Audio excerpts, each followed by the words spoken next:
The throne room was bigger than most human cities. Golden walls stretched up so high that the ceiling disappeared into shadows. Strange alien symbols glowed along the walls, telling stories of conquered worlds and dead civilizations. At the center of this massive space sat a throne made from the bones of some giant creature. On that throne sat Empress Velthara. She was not like any human. Her body was tall and thin, covered in dark purple skin that looked like it was made of metal.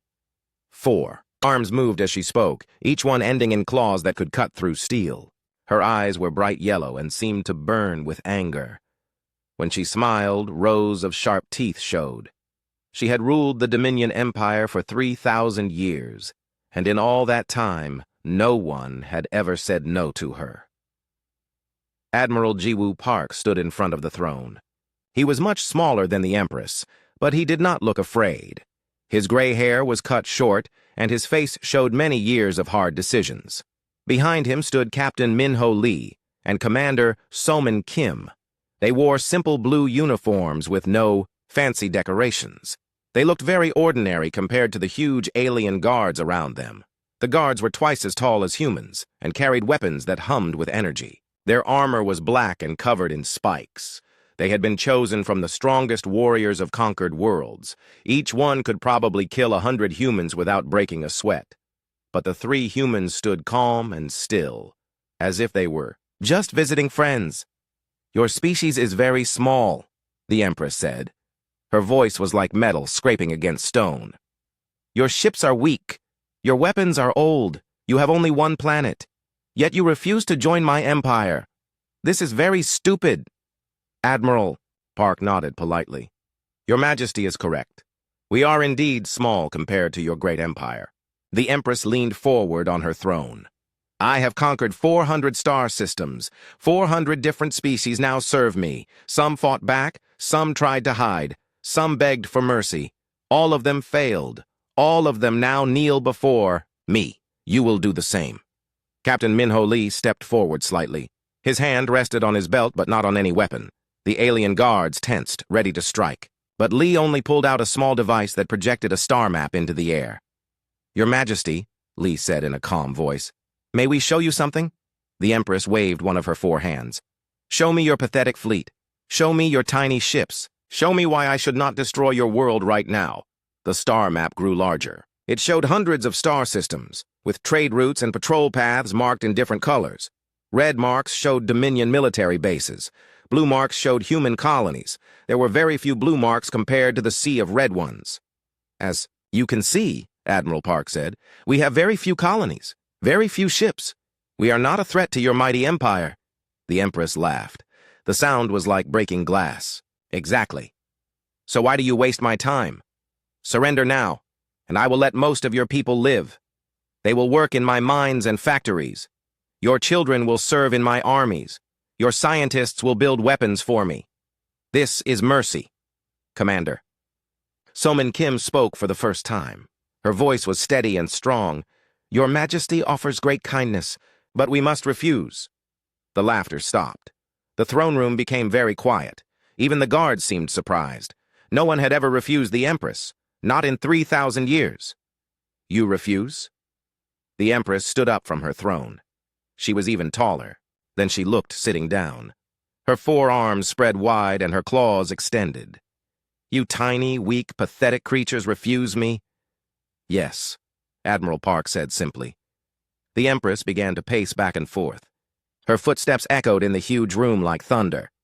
"Do you know what happened to the last species that refused me? The Korthani had ships bigger than cities. They had weapons that could crack planets in half. They had ruled space for 10,000 years. I destroyed them in 6 months. Every ship, every world, every last one of them. Now their bones decorate my garden." She stopped pacing and pointed at the humans with one clawed finger. "The Velkari were fast and sneaky. They thought they could hide from me in dark space. I found them. The Mordan had shields that nothing could break. I broke them. The Zephani were peaceful and wise. They tried to reason with me.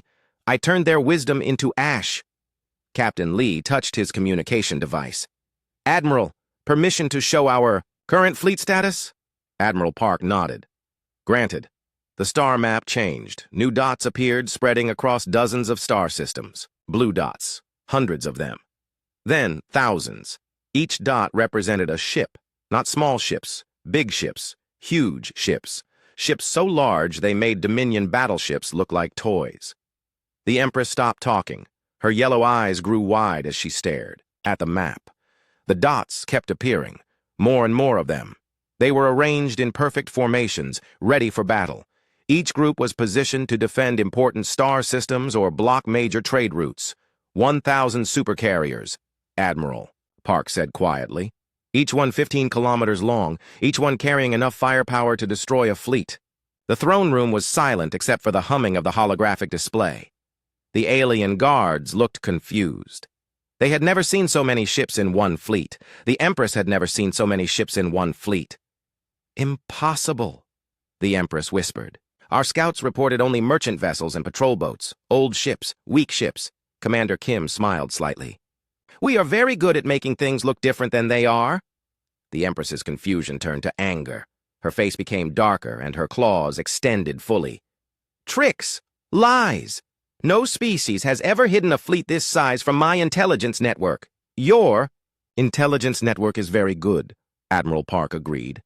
But we have had 200 years to prepare for this meeting. 200 years? The Empress grabbed the arms of her throne with all 4 hands. The bone began to crack under her grip. You knew we were coming for 200 years? Yes. One of your scout ships crashed on our world in the year 2387. We learned much from studying it. We learned about your empire. We learned about your ships. We learned about your weapons. Most importantly, we learned that you would come for us eventually. Captain Lee added more details to the display. It now showed technical specifications for the human supercarriers. The numbers were staggering. Each ship carried 2,000 plasma cannons and 500 quantum torpedo tubes. Each ship housed 50,000 crew members. Each ship had shields strong enough to withstand planet-killing weapons. You have been building these ships for 200 years? The Empress was having trouble believing what she saw. Yes. In secret. Bases. Hidden in asteroid fields and dead star systems. Places your scouts never thought to look. The Empress sat back down on her throne. For the first time in 3,000 years, she felt something she had almost forgotten. Fear. Not fear of death. She was too powerful for that. Fear of losing. Fear of meeting something stronger than herself. You think these ships can defeat my empire? She asked. We hope they will never have to try, Admiral Park replied. We do not want war. We want to be left alone. The Empress stood up again. Her fear was quickly turning back into rage. Left alone? No one is left alone in my galaxy. Everyone serves me or dies. This is the way it has always been. Then perhaps it is time for things to change, Commander Kim said. The words hung in the air like a challenge. The guards raised their weapons. The Empress raised her claws. The humans did not move. You dare suggest that I change?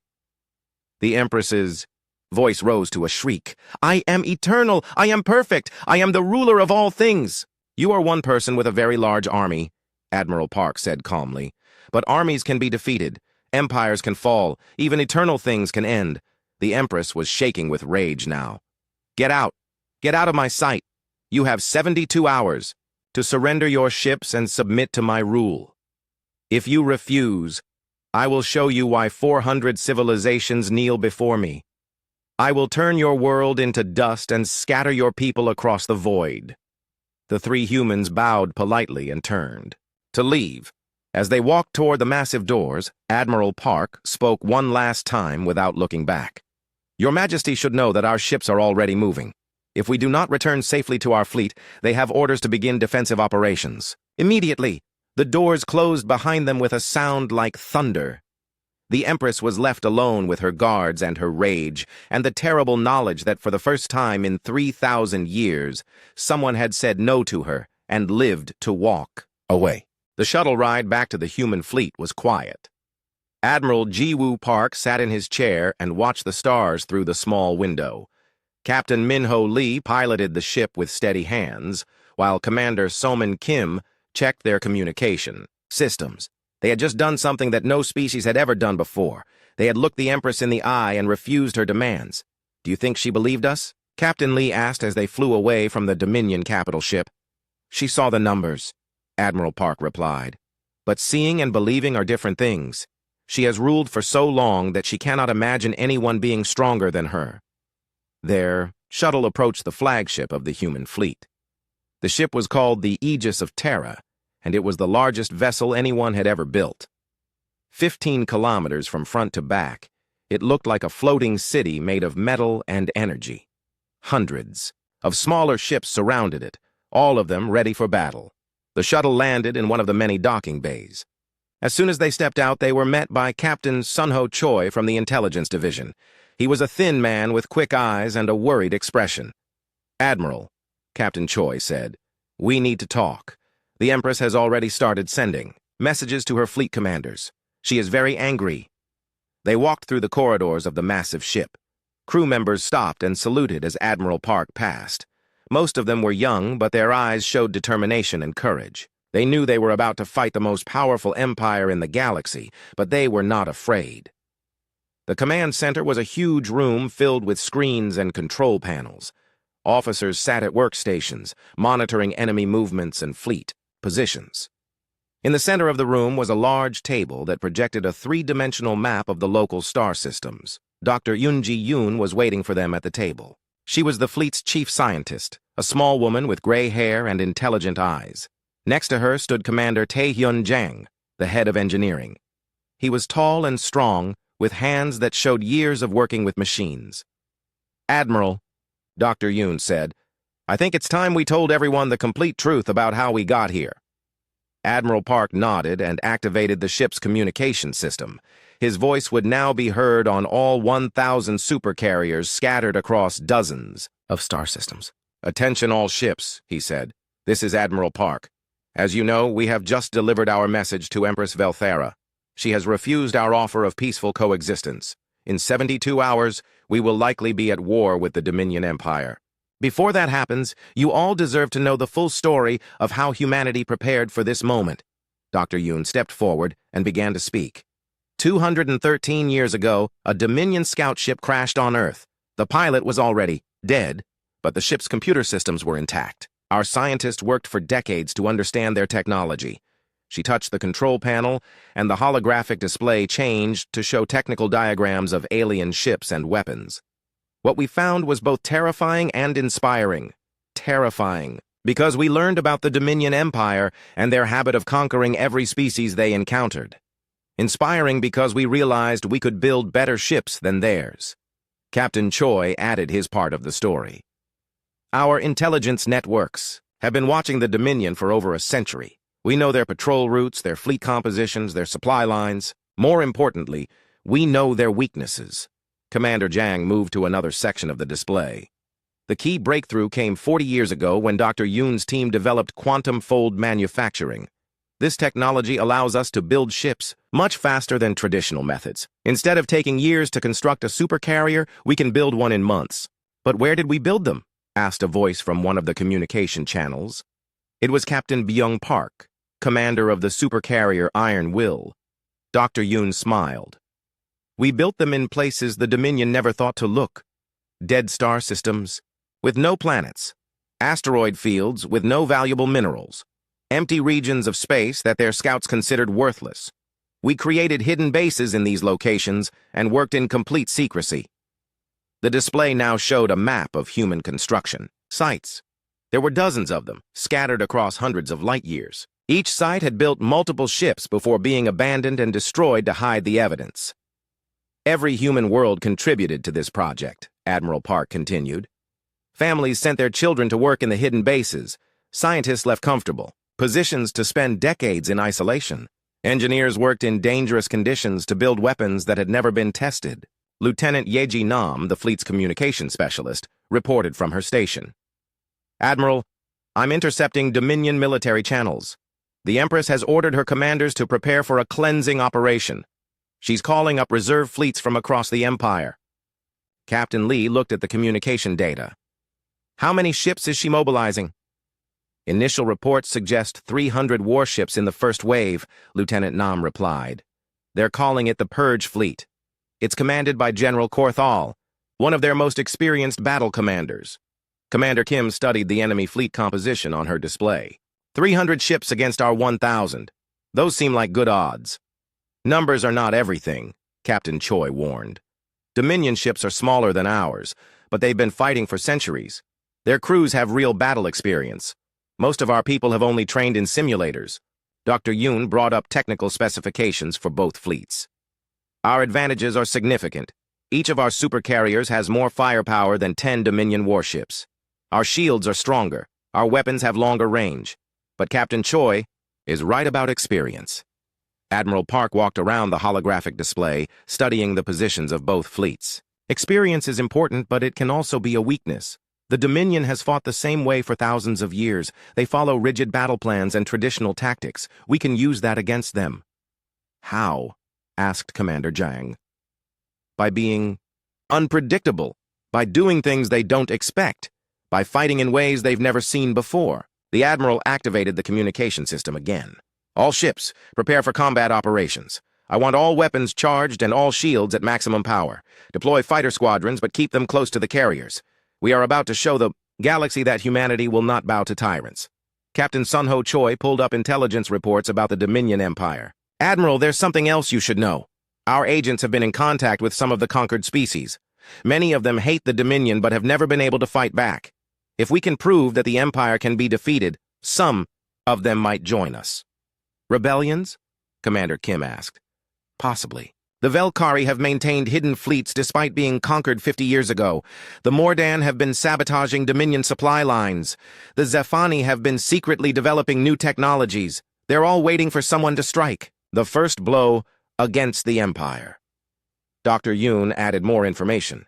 Our analysis suggests that the Dominion Empire is not as stable as it appears. They rule through fear.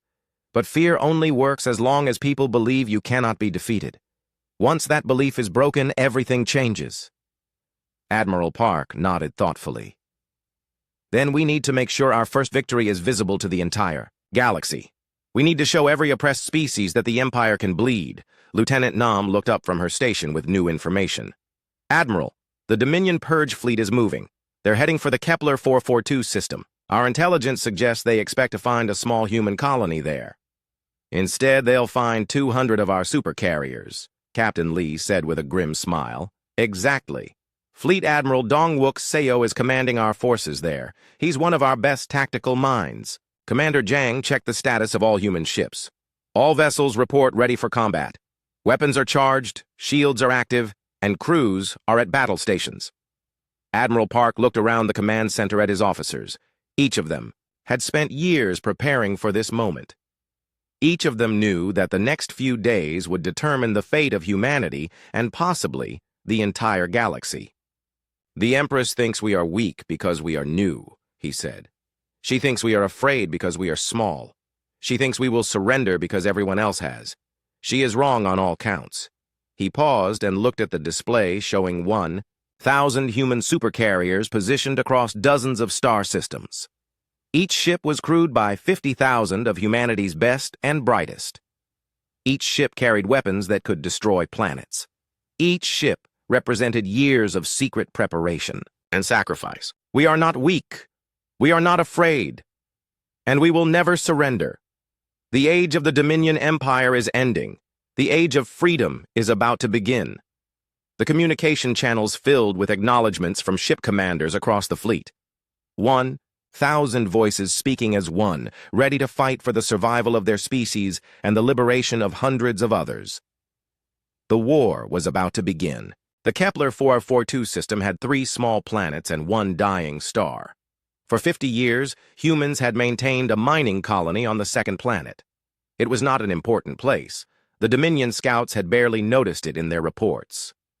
This is exactly why Fleet Admiral Dongwook Seo had chosen it as the location for humanity's first battle. Admiral Seo stood on the bridge of his flagship, the Hammer of Sol. He was a careful man who thought about every detail before making decisions. His black hair was starting to turn gray, and his eyes held the wisdom of someone who had studied warfare for decades. Around him, his crew worked quietly and efficiently, preparing for the battle that would change everything. Enemy fleet detected, reported Lieutenant Ju-hyun Kim from the sensor station. 300 Dominion warships dropping out of hyperspace at the edge of the system. Admiral Seo nodded calmly. Display their formation. The main screen showed the Dominion fleet as they emerged from faster-than-light travel. Their ships were arranged in the traditional attack formation that had conquered 400 worlds. Heavy battleships in the center, fast cruisers on the flanks, and smaller destroyers spread out to prevent escape. They're following the standard battle plan. From the Dominion military manual, observed Captain In-ha Moon from her position at the tactical station. Her ship, the Storm's Edge, was positioned with the second wave of human forces. General Korthal is commanding from the dreadnought Eternal Dominion. Admiral Seo had studied General Korthal for years. The alien commander was old, experienced, and completely predictable. He had won every battle he fought by using overwhelming force and traditional tactics. Today, those same qualities would destroy him. All ships, maintain stealth positioning, Admiral Seo ordered. Do not reveal yourselves until I give the command. The human supercarriers were hidden throughout the asteroid belt that surrounded the system's outer edge. Each ship was using advanced stealth technology that made them invisible to Dominion sensors. To the enemy, the system appeared empty except for the small mining colony. General Korthal's voice came over the communication channels. He was speaking to the human colony, demanding immediate surrender. His words were harsh and threatening, exactly what the humans expected. "Pathetic human insects," the general said. "You will submit to the will of Empress Velthara or face complete destruction. You have 1 hour to abandon your ships and surrender your weapons." The colonists responded exactly as planned. They sent back a message of defiance, claiming they would never surrender to alien invaders. This was all part of Admiral Seo's strategy. He wanted the Dominion fleet to focus all their attention on the colony while his real forces prepared to strike. "First wave, prepare for quantum displacement," Admiral Seo commanded. Captain Moon's ship and 49 other supercarriers began charging their displacement drives. This was new technology that the Dominion had never seen before. It allowed human ships to phase through solid matter for short periods of time. They could appear inside enemy formations or pass through enemy shields as if they didn't exist. "Enemy fleet is moving toward the colony," reported Lieutenant Kim.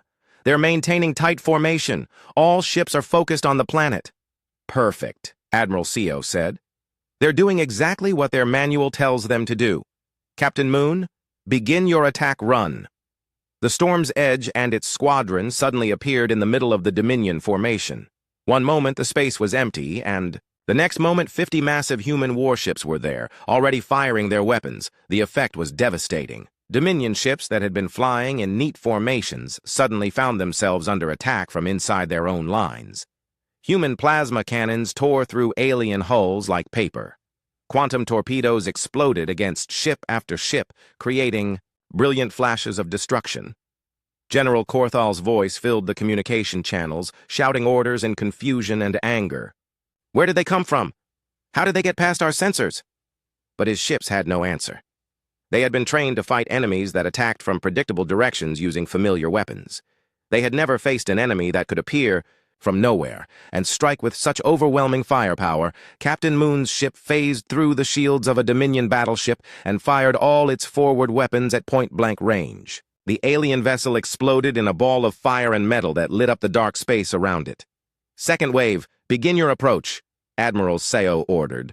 Another 50 supercarriers dropped their stealth and began moving toward the battle, but instead of using displacement technology, they advanced in a formation that the Dominion had never seen before.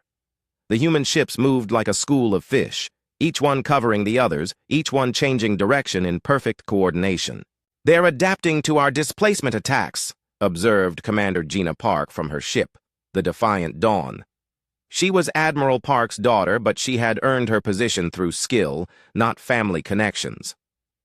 "The enemy is trying to create overlapping fields of fire. Then we give them something new to worry about," Admiral Seo replied. "All ships deploy fighter swarms." Every human supercarrier carried thousands of small fighter craft. These were not piloted by humans, but controlled by advanced computers that could react faster than any living being. When deployed in large numbers, they created a metal storm that could overwhelm enemy defenses. 10,000 fighters launched from the human ships simultaneously. They moved in perfect coordination, attacking the Dominion fleet from every direction at once. The enemy's point defense systems couldn't track so many small, fast targets. Dominion ships found themselves being torn apart by weapons too small to hit effectively. General Korthal realized he was losing the battle badly. His 300 ships were being destroyed by forces he couldn't understand, using tactics he had never seen. In desperation, he ordered his remaining vessels to form a defensive circle and concentrate their fire on individual human ships. "They're trying to focus fire on the storm's edge," Lieutenant Kim reported. Admiral Seo watched as dozens of Dominion ships turned their weapons toward Captain Moon's supercarrier. Even with its powerful shields, no ship could survive that much. "Concentrated firepower. Captain Moon, phase out immediately," he ordered. But Captain Moon had a different idea. "Negative, Admiral. I'm going to try something new." Instead of phasing away from the enemy fire, the storm's edge phased directly into it. The ship became temporarily intangible, allowing the Dominion weapons to pass harmlessly through its hull. At the same time, it continued firing its own weapons, which remained solid and deadly. The sight of a human ship that couldn't be hit while still shooting back broke the morale of the remaining Dominion forces. Ship after ship began trying to escape the battle, abandoning their formations and fleeing toward the edge of the system. "Third wave, cut off their escape routes," Admiral Seo commanded. The final group of human supercarriers appeared between the fleeing Dominion ships in open space. These vessels used a different tactic, creating walls of plasma fire that destroyed anything trying to pass through them. Commander Park's ship, the Defiant Dawn, executed the most spectacular maneuver of the battle. She jumped her supercarrier directly into the center of the largest group of fleeing enemies and deployed all 10,000 of her fighters at once. The result was like watching a metal hurricane tear through a flock of birds. General Korthal's flagship, the Eternal Dominion, was one of the last ships trying to escape. The massive alien dreadnought was heavily damaged, but still dangerous. Its captain was firing wildly in all directions, hoping to clear a path through the human forces. "I'll take care of him," Captain Moon announced. The Storm's Edge approached the enemy flagship carefully. Instead of using its main weapons, the human ship extended boarding tubes and attached them to the alien vessel's hull. Within minutes, human soldiers were fighting their way through the corridors of the Dominion ship. The fighting inside the enemy vessel was brutal but brief. Human soldiers used advanced armor and weapons, while the alien crew was still recovering from the shock of their defeat. Within an hour, General Korthal was captured, and his ship was under human control. The battle was over in 6 hours. Of the 300 Dominion ships that had entered the system, only 12 escaped to carry news of the defeat back to Empress Velthara. The human fleet had not lost a single vessel, though several supercarriers had taken damage to their shields and armor. Admiral Seo stood on his bridge and looked at the debris field that had once been the Purge fleet. Burning wreckage drifted through space, lit by the dying light of the system's red star. It was a graveyard of the Empire's best ships and most experienced crews. "Send a message to all human forces," he said. "The first battle is won. We have proved that the Dominion can be defeated, but this is only the beginning." Lieutenant Kim looked up from her station with new information. "Admiral, we're receiving surrender requests from some of the alien crew members we rescued." "They're asking for protection from the Empire." "Grant it," Admiral Seo replied without hesitation. "Anyone who wants to leave the Empire and join us is welcome. We're fighting to free the galaxy, not just to protect humanity." Captain Moon's voice came over the communication system from the captured Dominion flagship. "Admiral, you need to see this. General Korthal's ship has detail." The golden throne cracked under the pressure of Empress Velthara's claws. She had been gripping it so hard that the ancient bone began to splinter and break. Around her, the court officials stood in terrified silence. No one dared to speak as they watched their ruler struggle with rage beyond anything they had ever seen. 300 ships, she whispered, her voice shaking with fury. 300 of my finest warships, destroyed by humans. The messenger who had brought the news was still kneeling on the floor. He was a small, gray-skinned alien from one of the conquered species. His body trembled as he waited for the Empress to decide his fate. "Tell me again," the Empress commanded. "Tell me exactly what happened at Kepler 442. The messenger's voice was barely audible. General Korthal's fleet arrived at the system as planned. They found what appeared to be a small human colony. But when they moved to attack, human ships appeared from nowhere. Ships larger than anything we have ever seen. The general's entire fleet was destroyed in 6 hours. 6 hours, the Empress repeated. 3 centuries of conquest. 300 ships crewed by the finest warriors in the galaxy. Destroyed in 6 hours by a species that didn't even have faster-than-light travel 50 years ago. She stood up from her broken throne and began to pace. Her 4 arms moved constantly, claws extending and retracting as she thought. The court officials pressed themselves against the walls, trying to stay as far away from her as possible. "Bring me Admiral Dextar," she commanded. "Bring me General Yondak. Bring me every fleet commander in the capital. If the humans want a war, I will give them a war they will never forget." While the Empress gathered her forces, Admiral Jiwoo Park was revealing the full extent of humanity's preparations. On board the Aegis of Terra, he stood before a holographic display that showed the entire galaxy. Blue dots marked human positions, and there were many more of them than anyone had expected. "The 1,000 supercarriers are just our primary battle fleet," he explained to his senior officers. "We have been preparing for this war for 2 centuries. Show them Project Prometheus." Dr. Haeun Cho stepped forward. She was a small woman with bright eyes and hands that were always in motion. She had spent her entire life working on humanity's secret weapons project. "Project Prometheus consists of hidden bases throughout the galaxy," she said. "We have manufacturing facilities, supply depots, and repair stations in over 50 star systems. Each base is capable of building new ships or supporting existing ones." The holographic display changed to show the locations of these secret bases. They were scattered across hundreds of light years, hidden in places that the Dominion had never bothered to explore: asteroid fields, dead star systems, and the empty space between galaxies. "How many ships can these bases produce?" asked Captain Min-Soo Kang, one of the reconnaissance specialists. "At full capacity, we can build 100 new supercarriers per year," Dr. Cho replied. "We can also produce thousands of smaller vessels, fighter craft, and support ships." Commander So-min Kim studied the tactical implications. "So even if we lose ships in battle, we can replace them faster than the Empire can rebuild their forces." "That's the theory," Admiral Park said. "But we're hoping it won't come to that. Our goal is not to destroy the Dominion Empire, but to free the people they have conquered." Lieutenant Commander Yuna Shin, who was in charge of psychological operations, had been monitoring communications across the galaxy. "Admiral, the news of our victory at Kepler 442 is spreading faster than we expected. We're receiving messages from conquered species on dozens of worlds." "What kind of messages?" Admiral Park asked. "Requests for help, offers of alliance, intelligence about Dominion military positions. Some species are already starting to rebel against their occupiers." This was exactly what the humans had hoped for. The Dominion Empire was held together by fear. Once that fear was broken, the Empire would begin to collapse from within. But Empress Velthara was not going to let her empire fall without a fight. In her throne room, she was meeting with her most trusted military commanders. Admiral Dextar was a veteran of hundreds of battles. General Yondak had conquered entire star systems. Together, they commanded the largest military force in galactic history. "Your Majesty," Admiral Dextar said, "our intelligence indicates that the humans have been hiding their true strength for centuries. Their ships are larger and more advanced than anything we have encountered before." "I don't care how large their ships are," the Empress replied.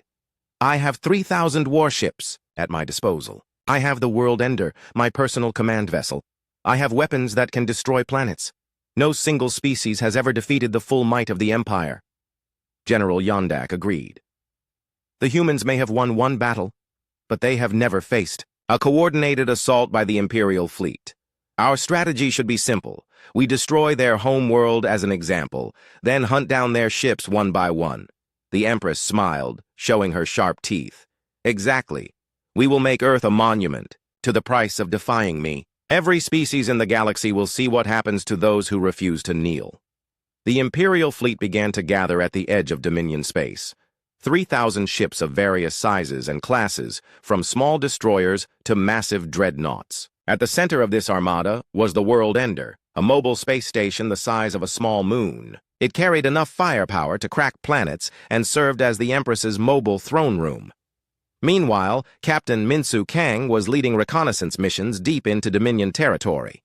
His ship, the Silent Arrow, was equipped with advanced stealth systems that made it nearly invisible to enemy sensors. What he found during these missions gave humanity hope.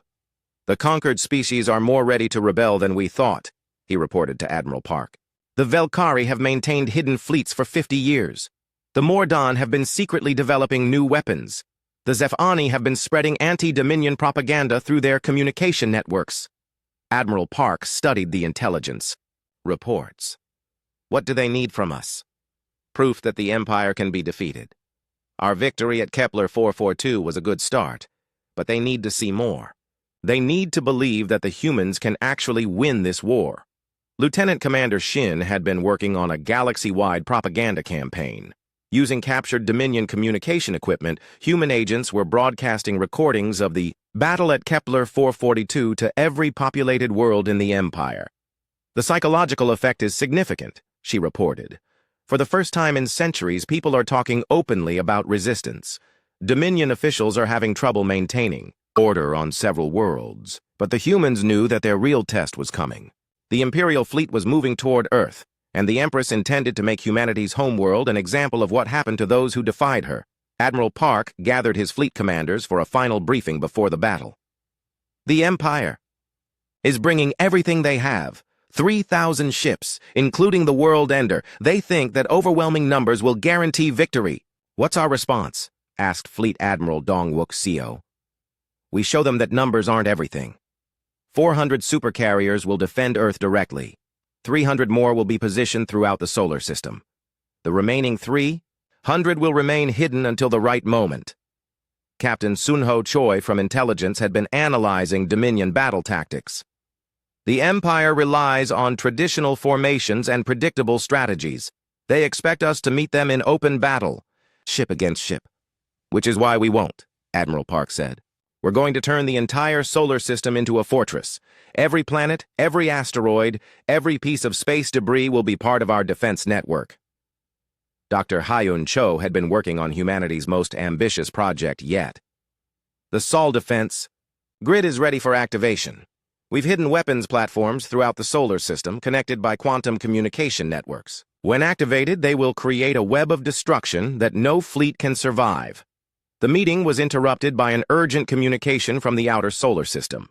The Imperial fleet had arrived at the edge of human space and was beginning its advance toward Earth. 3,000 ships, reported the sensor officer. "The World Ender is at the center of their formation. They're broadcasting surrender demands on all frequencies." Admiral Park activated the fleet-wide communication system. "All ships, this is Admiral Park. The Imperial fleet has arrived. They come here expecting to find a weak species ready to surrender. Instead, they will find humanity united and ready to fight. Today, we defend not just our world, but the hope of freedom for every oppressed species in the galaxy." The response came back from 1,000 ships and 50 million crew members. A single word, spoken in unison across the vastness of space. Ready? The battle for Earth was about to begin. On one side, the largest military force ever assembled, commanded by an empress who had never known defeat. On the other side, a species that refused to kneel, armed with weapons that had never been tested in large-scale combat. The fate of the galaxy would be decided in the next few hours. Empress Velthera stood on the bridge of the World Ender and looked at the small blue planet that had dared to defy her. "Begin the bombardment," she commanded. "I want that world reduced to ash and vapor." But as her ships moved forward, they found that Earth was no... The Sol system had never seen anything like the Imperial fleet. 3,000 warships stretched across space in a formation so massive that it blocked out the stars. At the center of this armada floated the World Ender, Empress Velthara's personal command vessel. The mobile fortress was the size of a small moon, covered in weapons platforms and shield generators. On the bridge of the World Ender, the Empress stared at the small blue planet that had dared to refuse her commands. Earth looked peaceful from this distance, with white clouds swirling over green and brown continents. But she knew that this innocent appearance was a lie. Somewhere in this system, 1,000 human supercarriers were waiting for her. "Begin the advance," she commanded. "All ships maintain formation. I want overwhelming firepower concentrated on any target that reveals itself." Admiral Dextar, commanding the fleet's tactical operations, studied the sensor readings with growing concern. "Your Majesty, our long-range scanners are detecting unusual energy signatures throughout the system. The humans may have prepared defensive positions." "Let them hide behind their defenses," the Empress replied. "No fortress has ever stood against the full might of the Imperial fleet. But Captain Wubin O, defending Earth's orbital stations, was not planning to hide." As the Dominion fleet approached the outer planets, human installations throughout the solar system suddenly came to life. What the enemy had assumed were simple mining platforms and research stations revealed themselves to be heavily armed battle stations. "Sol Defense Grid is online," reported Dr. Jihan Bey from the primary control center on Luna. "All weapons platforms are connected and ready to fire." The defense grid was humanity's most ambitious engineering project. Hidden weapons platforms had been built into asteroids, moons, and artificial satellites throughout the solar system. Connected by quantum communication networks, they could coordinate their fire with perfect precision. "Enemy fleet entering Jupiter's orbital zone," announced Commander Soyeon Lee from her fighter command ship. "Launching all squadrons now." 50,000 fighter craft launched from hidden bases on Jupiter's moons. They moved in perfect coordination, like schools of fish swimming through the void of space. Each fighter was controlled by advanced computer systems that could react faster than any living pilot. The Dominion fleet found itself under attack from directions they had never expected. Weapons platforms hidden in the asteroid belt opened fire with massive plasma cannons. Fighters swarmed around their ships like angry insects. And still, the main human fleet remained hidden. "Where are their capital ships?" General Yondak demanded from his command vessel. "Our intelligence reported 1,000 supercarriers. Why aren't they engaging us?" The answer came when Admiral Ji-hoon Han revealed the location of the missing 300 human vessels. They had been hiding in folded space around Jupiter, Saturn, and Mars, using advanced cloaking technology that bent light and sensor beams around their hulls. When they emerged simultaneously, the effect was devastating. The Dominion fleet suddenly found itself surrounded by massive human warships that appeared from nowhere. Each supercarrier was 15 kilometers long and armed with enough weapons to destroy a small fleet. "All ships, concentrate fire on the World Ender," Admiral Han commanded. "Take down their command ship and the rest will fall apart." But Empress Velthara had not survived 3,000 years by being careless. The World Ender was protected by the most powerful shields ever built, and it was surrounded by her elite guard ships. When the human vessels opened fire, their weapons struck barrier after barrier of defensive energy. "Their shields are stronger than expected," reported Captain Minho Lee from the Aegis of Terra. "We need a different approach." The solution came from an unexpected source. Captain Bora Kim, commanding the supercarrier Phoenix Rising, had studied the technical specifications of Dominion shields during the long years of preparation. She knew that their defensive systems had one critical weakness. "All ships, switch to rotating frequency plasma beams," she ordered. "Dominion shields are calibrated to block specific energy wavelengths. If we constantly change our frequency, their defenses won't be able to adapt." The tactic worked perfectly. Human weapons began punching through Dominion shields like they were made of paper. Ship after ship in the Imperial fleet found their defenses failing as rotating frequency beams tore through their hulls. But the Empress was not finished. She had been holding back her most powerful weapons, waiting for the right moment to use them. "Activate the planet killer missiles," she commanded. "If I cannot have Earth, then no one can." 6 massive missiles launched from the World Ender, each one capable of cracking a planet's crust and boiling away its atmosphere. They streaked toward Earth on pillars of nuclear fire, too fast for conventional weapons to intercept. Captain Kim realized what was happening and made a decision that would be remembered for centuries. "Phoenix Rising to all ships.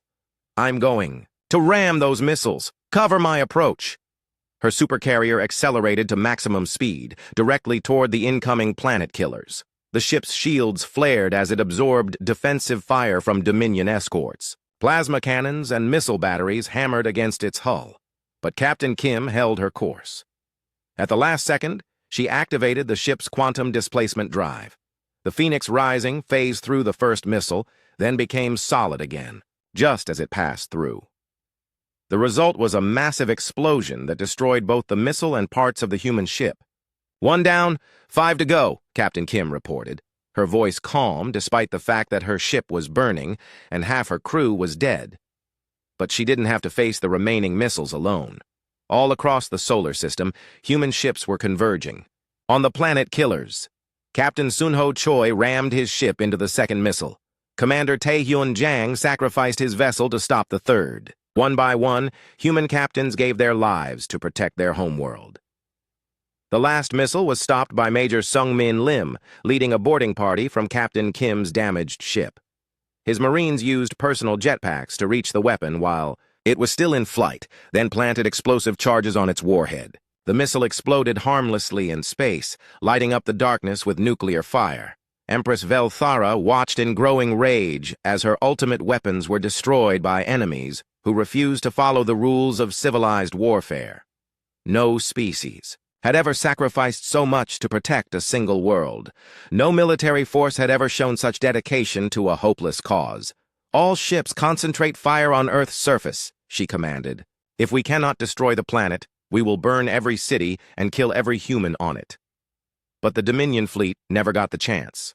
The Sol defense grid activated its final protocol, creating a web of plasma beams that connected every planet in the solar system. Any ship that tried to pass through these energy barriers would be instantly vaporized. More importantly, help was arriving from an unexpected source. Captain Do Yun-yu, leading diplomatic missions to former Dominion colonies, had convinced several conquered species to join the fight. Velkari stealth ships appeared throughout the battle zone, attacking Dominion vessels from behind. Mordan heavy cruisers added their firepower to the human fleet. Even the peaceful Zephani contributed medical ships to rescue survivors from both sides. "The rebellion has begun," reported Lieutenant Commander Yuna Shin from her Psychological Operations Center. "We're receiving reports of uprisings on dozens of Dominion worlds. The Empire's control is collapsing." General Yanadak, watching his fleet being destroyed around him, finally understood what was happening. "Your Majesty, we're not just fighting humans anymore. Half the galaxy is turning against us." The Empress refused to accept what she was seeing. For 3,000 years, she had been the most powerful being in the galaxy. No one had ever successfully resisted her will. The idea that she could actually lose this battle was impossible for her to comprehend. "I am eternal," she screamed, her voice echoing through the communication channels. "I am the ruler of all things. I cannot be defeated by primitive humans and rebellious slaves." But the battle was already turning against her. The World Ender's shields were failing under the combined assault of human supercarriers and rebel ships. Her escort vessels were being picked off one by fighters and stealth attackers. The mighty Imperial fleet was falling apart. Admiral Ji Woo Park, commanding the human forces from the Aegis of Terra, opened a communication channel to the enemy flagship. "Empress Velthara, your empire is finished. Surrender now, and we will treat your people with mercy." The response was a burst of weapons fire from every remaining Dominion ship. The Empress would rather die than admit defeat. "Never! I will never surrender to inferior beings." "Then you leave us no choice," Admiral Park replied sadly. The final assault on the World Ender began with Captain Bora Kim's Phoenix Rising, despite its heavy damage, leading a direct attack on the mobile fortress. Her ship and a dozen others rammed through the enemy's outer defenses, deploying boarding parties to fight their way through the station's corridors.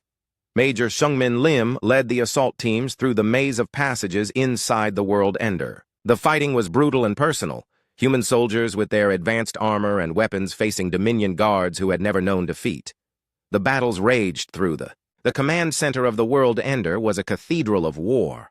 Golden pillars reached up to a ceiling covered in the skulls of conquered species. Weapon displays lined the walls, showing trophies from 400 fallen civilizations. In the center of this monument to death sat Empress Velthara on a throne made from the bones of her enemies. Major Seungmin Lim and his assault team entered the chamber carefully. They had fought through dozens of levels to reach this place, facing the Empire's most elite guards. Now only 12 human soldiers remained, their armor scratched and damaged from the brutal battles in the corridors below. The Empress stood up from her throne as they approached. She was 3 meters tall, with 4 arms ending in razor-sharp claws. Her dark purple skin seemed to absorb light, and her yellow eyes burned with 3,000 years of rage. Around her stood her personal guard, warriors chosen from the strongest species in the galaxy. "So," she said, her voice like metal scraping against stone, "the inferior humans have come to face me personally. I have killed thousands of your kind with these claws. You will be no different." Major Lim raised his weapon but did not fire. "Empress, your fleet is destroyed. Your empire is falling apart. Surrender now, and your people will be treated fairly." The Empress laughed, a sound like breaking glass. "Surrender? I am eternal. I am perfect. I do not surrender to insects." She moved faster than anything that size should be able to move. Her claws swept through the air where Major Lim had been standing, a split second before. But the human soldier was no longer there. His powered armor allowed him to move with superhuman speed and agility. The battle that followed was unlike anything the galaxy had ever seen. The Empress fought with the fury of a being who had never known defeat, her 4 arms striking like lightning bolts. Major Lim fought with the determination of someone defending his entire species. Around them, human soldiers battled alien guards in a fight that would determine the fate of billions. The Empress was stronger and faster than any human, but Major Lim had advantages she had never faced before. His armor was made from materials that didn't exist when the Empire began. His weapons used technology developed specifically to fight Dominion forces. Most importantly, he could think and adapt in ways that the rigid Imperial military had never learned to counter. When the Empress charged at him with all 4 claws extended, Major Lim did something completely unexpected. Instead of dodging or blocking, he activated his armor's magnetic field generators. The metal floor of the command center suddenly became a weapon, pulling the Empress down and holding her in place long enough for him to strike. But even pinned to the floor, the Empress was dangerous. She grabbed one of Major Lim's soldiers and used him as a shield, then threw the human's body at the magnetic field generators. When the field collapsed, she was free again and angrier than ever. "You cannot defeat me!" she screamed, her claws tearing through armor and flesh. "I have conquered 400 worlds. I have lived for 3,000 years. I am the ruler of everything." "You were," Major Lim replied calmly. "But times change, empires fall, and tyrants die." The final moment came when the Empress, driven by fury beyond reason, made a fatal mistake. She lunged at Major Lim with all her strength, intending to tear him apart with her bare claws. But the human soldier was ready for her. He activated the gravity generators built into the World Ender's own structure, turning the station's artificial gravity against its ruler. The Empress found herself suddenly weighing 10 times normal, then 20 times, then 50 times. Her own mass became a weapon against her, crushing her to the deck of her command center. She struggled to rise, but the gravity field held her down like an invisible mountain. "Impossible," she whispered, her voice weak for the first time in millennia. "This is not how it ends. This is not how my story ends." "Your story ended the moment you decided that might makes right," Major Lim said. "Every empire built on fear and oppression eventually falls. You just lived long enough to see it happen to yours." The Empress tried to speak again, but the words would not come. The weight of artificial gravity was too much, even for her enhanced body. The ruler of the galaxy died as she had lived, alone and hated by all those she had tried to control. With their leader dead, the remaining Dominion forces throughout the solar system began to surrender. Ship after ship sent signals of submission to the human fleet. The mighty Imperial fleet that had arrived to destroy Earth was now a collection of broken vessels and defeated crews. Admiral Jiwoo Park stood on the bridge of the Aegis of Terra and watched the last Dominion battleship lower, its shields in surrender. Around him, his officers worked quietly and efficiently, processing the surrender of an empire that had ruled the galaxy for thousands of years. "All enemy vessels have ceased hostile operations," reported Captain Minho Lee. "Casualties on our side are significant but manageable. We lost 47 supercarriers and approximately 2 million crew members." Admiral Park nodded grimly. Victory had come at a high price, but it was still victory. "Signal all ships. The war is over. Begin rescue operations for survivors on both sides." The aftermath of the battle was unlike anything in galactic history. Instead of enslaving their defeated enemies or seizing their territory, the humans began a massive humanitarian effort. Human medical ships moved among the wreckage, rescuing Dominion survivors and providing aid to anyone who needed it. Captain Do-Yoon Yu led diplomatic missions to former Dominion worlds, but his message was not one of conquest. "We come not as new rulers, but as liberators," he announced to each world he visited. "You are free to choose your own government, your own laws, your own future. All we ask is that you treat your neighbors with the same respect you want for yourselves." The response was overwhelming. World after world declared independence from the collapsed empire. Species that had been enslaved for centuries suddenly found themselves free to return to their home planets and rebuild their civilizations. Commander Naeon Park oversaw the dismantling of Dominion slave camps and the repatriation of millions of beings to their ancestral homes. It was slow, careful work that required patience and compassion rather than military might. "Every person we send home is a victory," she reported to Admiral Park. "Some of these people haven't seen their families in decades. Some don't even remember their original cultures, but they're learning and they're free." The real work of building a new galaxy began 6 months after the Battle of Sol. Representatives from 400 species gathered on the neutral world of Haven for the first Galactic Council meeting. Instead of one ruler commanding everyone else, there would be cooperation and discussion. Dr. Chae-Young Lim presented humanity's greatest gift to the assembled delegates. It was not a weapon or a tool of war, but technology for healing, exploration, and peaceful development. Advanced medical equipment that could cure diseases that had plagued entire species. Terraforming technology that could turn dead worlds into gardens. Communication systems that would allow instant contact across the galaxy. "These technologies come with no strings attached," Dr. Lim announced. "We share them freely with all who want them. The only requirement is that they be used to help, not to harm." The Velkari delegate, a thin, blue-skinned being with large eyes, spoke for many when she said, "For 50 years we lived under Dominion rule. We were forced to build weapons and fight wars we didn't believe in. Now, for the first time, we can use our skills to create instead of destroy." The Mordan representative, a heavy-set creature covered in natural armor, added his own thoughts. "The humans could have taken over where the Dominion left off.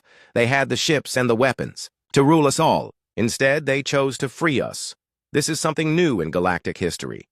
Even the peaceful Zephani, who had suffered greatly under Imperial rule, offered their support. We will provide medical aid and educational resources to help rebuild what was destroyed. No species should have to face the future alone." Admiral Park, now bearing the title of High Admiral of the Galactic Liberation Alliance, addressed the Council from his position at the center of the Great Assembly Hall. He looked older than he had at the beginning of the war, with new lines on his face and gray in his hair. The responsibility of freeing the galaxy had aged him, but his voice was still strong and clear. "We gather here not as conquerors and conquered, but as equals," he said. "Humanity does not seek to rule over others.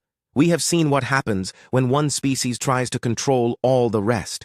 Our goal is simpler, to ensure that no one ever again suffers under the boot of tyranny."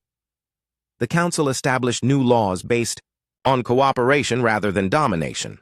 Trade agreements that benefited all parties equally. Defense pacts that protected the weak without enslaving them. Cultural exchange programs that celebrated diversity instead of trying to eliminate it. 1,000 human supercarriers that had won the war were not disbanded. Instead, they became the guardians of the new galactic order. They patrolled trade routes to stop pirates, They responded to natural disasters and medical emergencies. They stood ready to defend any species that might face aggression from others. Captain Bora Kim, whose damaged Phoenix Rising had been rebuilt as a symbol of human sacrifice, now commanded one of these Guardian fleets. "We're not conquerors," she told her crew during the